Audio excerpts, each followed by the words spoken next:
U.S. is trying to play down concerns ahead of controversial talks on the Ukraine war in Saudi Arabia in the coming days. And that meeting will see only the United States and Russia at the table amid conflicting signs if Ukraine will be involved at all. Europe has apparently been excluded too. And America's top diplomat Marco Rubio is expected to lead a delegation to Riyadh today. He told CBS News that Europe could be brought into the talks if there was progress, warning there's, quote, a long way to go. Ukrainian President Volodymyr Zelensky says he didn't receive any invitation to the talks.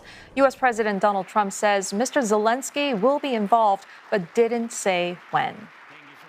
All right, for more insight, let's speak now with Dr. John Blaxland, director of the ANU North America Liaison Office and professor of International Security and Intelligence Studies at the ANU. He joins us from Washington, D.C. this morning. Professor Blaxland, I want to get your reaction to U.S. negotiating with Russia directly and the concerns that this might sideline the EU and leave Ukraine inadequately included in the discussions. Do you share their worries? Yeah, the concerns are deep. There's no question that this is evidence of what appears to be a transactional retreat from ideational leadership by the United States, doing deals that's about power, it's about realpolitik, and it seems to be about making it good with Vladimir Putin more than bringing alongside the long-term partners of Europe and Ukraine. So it is quite extraordinary what we're seeing here. This is an overturn of years of US and European relationships that's been really transformed. This is quite a significant inflection point. It certainly is, Professor. And while the U.S. is set to talk with Russia and Saudi Arabia, we know that the Europeans are now planning their own summit in France. What do you expect to emerge from these talks? So the summit in France appears to be an attempt to bring Europe back into the equation.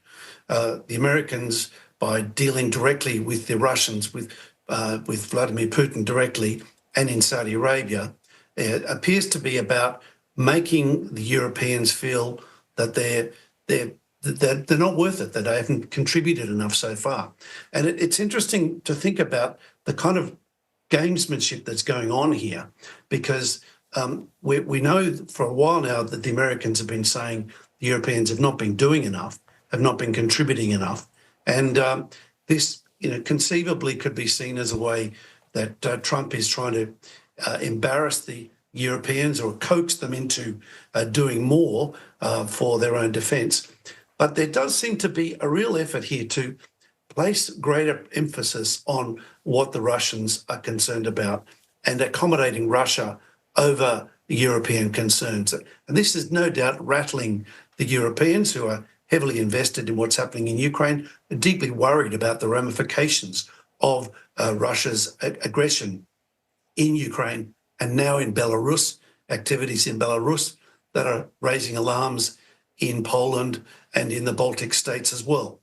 So there's all sorts of ramifications here. What's interesting about what's going on in Saudi Arabia in the coming days as well, though, is not only is this about keeping Europe and Ukraine out of the equation directly, but it's also about bringing Saudi Arabia in.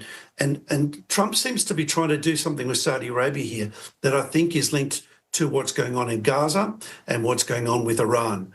So it'll be interesting to see quite how this unfolds in the coming days. It may not be immediately apparent. My sense is, though, that this is part of a plan to do something bigger, transactional, yes, about the great power politics. This is not about ideals or principles necessarily, but about power, hard power. This is something the Defence Secretary at Munich has said over the weekend. It's all about hard power, he kept saying. And so the rhetoric of soft power has gone by the wayside, and that sent significant alarms through the ranks of the Europeans. That is a big part, I think, why under Macron now in France, they're going to try and bring together Europe. And this is actually having quite a catalytic effect. It's bringing the Europeans together. They're recognising they need to come to some kind of resolution. They need to act with more strength, determination, and to rise to the occasion, to demonstrate to Trump and to Putin that the Europeans are serious, their voice needs to be heard, that needs to be taken into account, and needs to be factored into that whatever peace arrangement they come up with. And on that note, Dr. Blaxland, do you get the sense, and honestly, how convinced are you about Europe being emboldened after being slighted at the negotiating table, and then J.D. Vance's dressing down in Munich? Can this crop of leaders, you feel, unite, deliver for Ukraine and their own security in the face of a fading alliance with the United States? Yeah, well, it's very transactional, and it seems to me that this is about some kind of goading. The Canadians have had a similar experience. The reactions in Canada over being, called the 51st state and being the Prime Minister being called the governor of the province, of the state, if you like.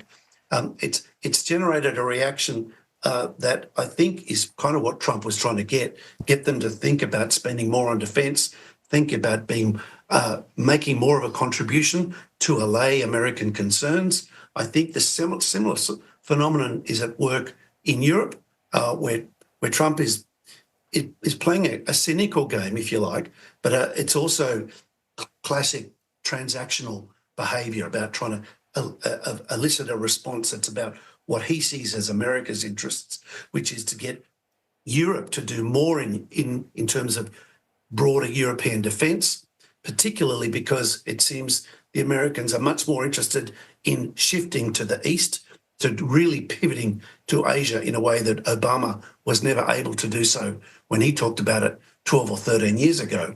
So the talk is, from what you hear, is that the emphasis on goading, if you like, of provoking, annoying, making uncomfortable the very various leaders in Europe is actually generating that response, which actually you would have thought a Biden administration would have liked as well, to get more resolve from Europe, to do more in Europe, to free up the Americans to do something at the other end of the Eurasian landmass.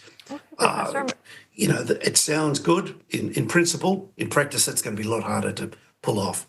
Okay. And regarding those talks, those peace talks, just how serious do you think Mr. Putin will take these negotiations? And what does the format and the venue, Saudi Arabia, as you mentioned, tell you about his intentions and strategic objectives?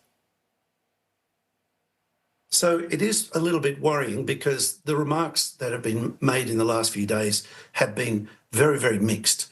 They've been about sidelining Zelensky and Ukraine, sidelining Europe, conceding that Ukraine would not be in NATO and then apparently backing off from that, and saying very nice things about Vladimir Putin and saying very few nice things about the Europeans or about Zelensky or Ukraine.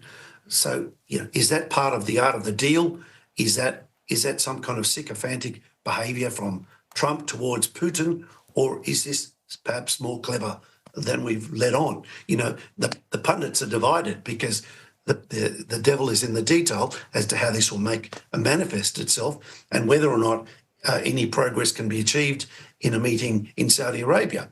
But certainly in Saudi Arabia, the chances are that a meeting will take place that will be fairly, kept away from the media, if you like. There'll be a chance for them to be able to have some hard talking about options, about what's at stake. And perhaps, I suspect my sense is what Trump really wants is to break away Putin from his alliance with China. That's ultimately in the Mackinder sense of trying to shift the power balance across the Eurasian landmass. That, to my mind, is the most important factor in Trump's equation. So that means it's quite transactional. It's not about ideology. It's not about the liberal international order anymore. It's about America's preeminence, about America being the superpower, and about the United States calling the shots. And we'll see if they can pull that off. We'll see if that does not generate a reaction that's too negative from the Europeans and others like the Canadians, or whether it generates in them and in Ukraine as well a willingness to make concessions that perhaps they wouldn't have otherwise entertained had it not been for this hardball play from President Trump and his team.